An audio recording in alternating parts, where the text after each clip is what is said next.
ورا فتحة اي باب قصة، ولكن قصة اندي لسه مخلصتش. طبعا انتوا شفتوا الحلقة الاولى ليه لما كان قليل الادب وجامد جدا مع صحابته، وكانت بعتلي الفيديو ده، وكان بالتالي كنت لازم اروح له تاني مرة واشوف ايه اللي حصل في الموضوع. ولكن متابعة صاحبته معايا كانت في التليفون بتقولي ان الكلب كان بعد ما انا مشيت قل ادبه جامد جدا.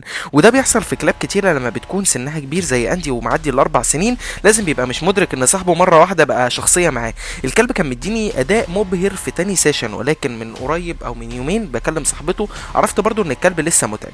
تعالوا نشوف مشكله الكلب ده ايه، وانا حطيته في دماغي ومش هسيبه غير لما وزي ما يتعلم. انتوا شفتوا كده ابتدى الكلب ياخد الاوردرات بشكل سلس وكويس. وفي الاول خالص اول سيشن كان مطلع عينينا وكان بيبتدي ان هو يزوم، فكل اوردر جاي ياخده.